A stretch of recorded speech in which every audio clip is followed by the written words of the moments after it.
प्यारे बच्चों, क्लास 12 का एग्ज़ाम फर्स्ट टर्मिनल का दिसंबर माह में होना है। सारे क्वेश्चन ऑब्जेक्टिव टाइप से आएंगे। मॉडल सेट जेसीईआरटी द्वारा भी जारी कर दिया गया है। सारा का आंसर मैंने वीडियो के माध्यम से बता दिया हूँ, लिंक डिस्क्रिप्शन में दिया हुआ है। अब हम लोग chapter by chapter objective question को देखेंगे। इस वीडियो के माध्यम से मैं आप लोगों को चैप्टर 3 के महत्वपूर्ण ऑब्जेक्टिव क्वेश्चन को बताऊंगा। चैप्टर 3 लंबा है, इसीलिए वीडियो को 2 पार्ट में हम लोग बताएंगे। तो आज हम लोग पहला पार्ट को देखते हैं। तो चलिए हम लोग आज कुछ नया सीखते हैं।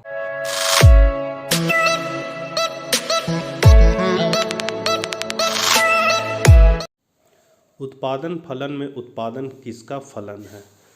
तो उत्पादन फलन का फॉर्मूला था Q बराबर function of L K T, ये सब मतलब Q हो गया उत्पादन, F है सो फलनात्मक संबंध को बताता है, L हो गया श्रम, K हो गया पूंजी, T हो गया तकनीक। मतलब उत्पादन और साधनों के संबंध को उत्पादन फलन कहते हैं। तो यहाँ पर आपका बी ऑप्शन सही है, उत्पत्ति के साधनों का फलन होता है। दूसरा क्वेश्चन, उत्पत्ति ह्रास नियम लागू होने का मुख्य कारण कौन सा है? तो साधनों की सीमितता और साधनों का अपूर्ण स्थानापन्न होना। सा आंसर सही है। अल्पकालीन उत्पादन फलन की व्याख्या निम्नलिखित में किस नियम के द्वारा की जाती है? तो अल्पकालीन उत्पादन फलन परिवर्तनशील अनुपात के नियम को कहते हैं। इसको हम लोग विविध अनुपात का नियम भी बोलते हैं, चल अनुपात का नियम भी बोलते हैं और साधन का प्रतिफल भी बोलते हैं। चौथा क्वेश्चन है, दीर्घकालीन उत्पादन फलन का संबंध निम्न में से किससे है? तो दीर्घकालीन उत्पादन फलन है पैमाने के प्रतिफल नियम से, और दीर्घकाल समय की वह अवधि होता है जिसमें सभी साधन बदल जाते हैं।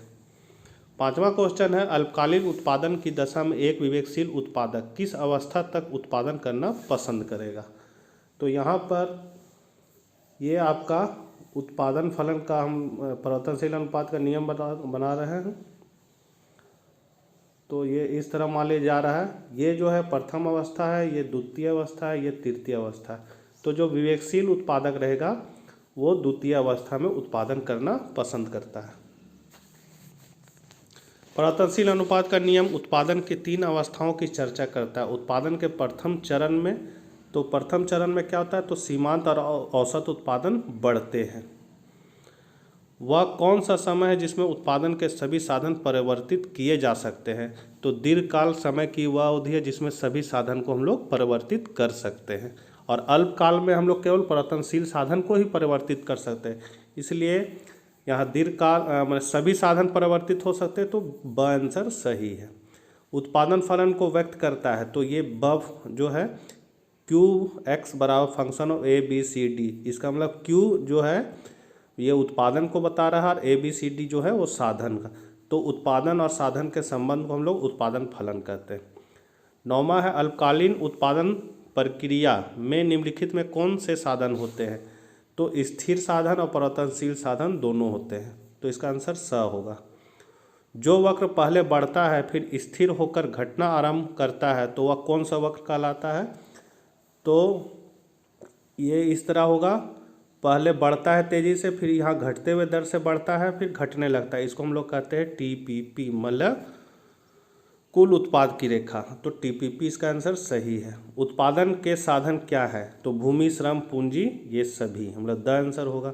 परिवर्तनशील अनुपातों का नियम संबंधित है, तो परिवर्तनशील अनुपात का नियम अल्पकाल से संबंधित है। मौद्रिक लागत में निम्नलिखित में किसे सम्मिलित किया जाता है?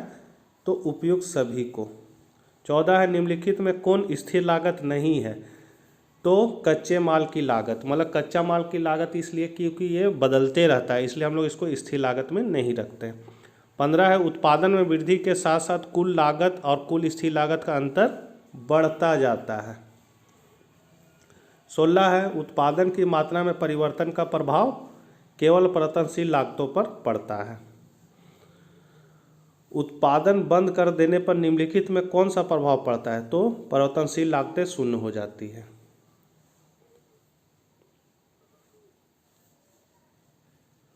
निम्नलिखित में सही अंकित कीजिए। तो सही आपका है TVC बराबर TC माइनस TFC। यहाँ TVC जो है वो कुल परिवर्तनशील लागत है, TC आपका कुल लागत है और TFC कुल स्थिर लागत है। अब जैसे एक चाय का दुकान खोलते हैं, दूध, चीनी, चायपत्ती, ये आपका जैसा ग्राहक आ रहा है उसी के हिसाब से ये इसकी मात्रा हम लोग को बढ़ाएंगे कभी घटाएंगे, तो ये मेरा परिवर्तनशील लागत लगेगा इसको खरीदने में जो मूल्य लगेगा। और वही चूल्हा, केतली, गिलास, चाय छन्नी, ये सब जो है वो मेरा स्थिर लागत लगेगा। इसका क्रय में जो मेरा पैसा लगता है वो स्थिर लागत कहलाता है। तो दोनों लागत को जोड़ने पर कुल लागत ज्ञात होता है। तो यहाँ कुल परिवर्तनशील लागत का यह फॉर्मूला सही है। 19 है औसत परिवर्तनशील लागत। तो औसत परिवर्तनशील लागत होता है कि कुल परिवर्तनशील लागत को उत्पादित इकाई से भागा दे देंगे तो औसत परिवर्तनशील लागत ज्ञात होता है। तो इसका औसत परिवर्तनशील लागत का हो जाएगा ABC बराबर हो जाएगा TVC/Q। उत्पादन में वृद्धि के साथ साथ कुल लागत और कुल परिवर्तनशील लागत में अंतर स्थिर रहता है। अल्पकाल में उत्पादन प्रक्रिया में निम्नलिखित में कौन से साधन होते हैं? तो स्थिर साधन और परिवर्तनशील दोनों साधन। निम्नलिखित चित्र प्रदर्शित करता है, तो ये बढ़ता हुआ चित्र क्या बता रहा है? परिवर्तनशील कुल परिवर्तनशील लागत को बता रहा है। औसत लागत का वैकल्पिक नाम है आर्थिक लागत। औसत लागत का वैकल्पिक नाम आर्थिक लागत। फिर है जब औसत लागत घट रही हो तो सीमांत लागत औसत लागत की तुलना में कितनी होती है? तो सीमांत लागत अधिक होता है औसत लागत से, मतलब MC लेस देन AC, मतलब AC कम होगा MC से। फिर निम्न में कौन कथन सत्य है? तो AC बराबर AFC प्लस ABC, मतलब औसत लागत बराबर औसत स्थिर लागत प्लस औसत परिवर्तनशील लागत का योग होता है।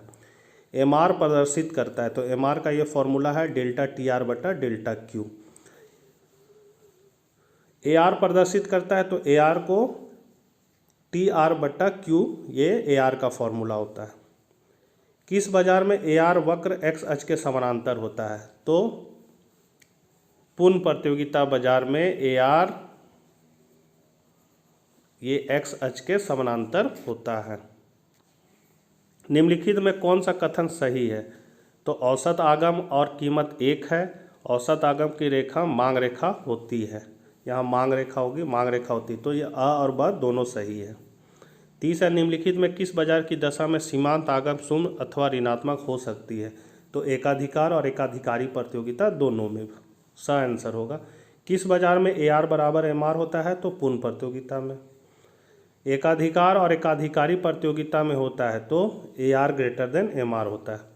संलग्न चित्र किस बाजार को प्रदर्शित करता है? तो ये तो आपको एकाधिकार को प्रदर्शित कर रहा है, ये चित्र आपका एकाधिकार को प्रदर्शित कर रहा है। फर्म का लाभ निम्नलिखित में किस शर्त को पूरा करने पर अधिकतम होगा? तो MR बराबर MC होना चाहिए और MC की रेखा MR रेखा को नीचे से ऊपर जाते हुए काटे, तो अ और ब दोनों होगा। पूर्ण प्रतियोगिता में क्या स्थिर रहता है? तो AR तथा MR दोनों इसलिए स्थिर रहता है कि ये इस तरह X अक्ष के समानांतर जाए, तो यही AR की रेखा, यही MR की रेखा, यही मूल्य की रेखा, यही डिमांड की रेखा होती है।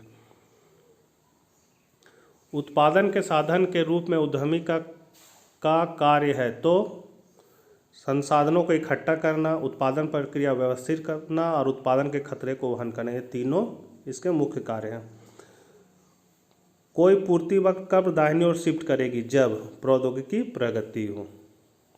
इनमें से किसे संसाधन भूमि के अंतर्गत नहीं रखते? तो मशीन को, कहे कि नदी, जल, खदान सब भूमि से प्राप्त हो, जबकि मशीन नहीं।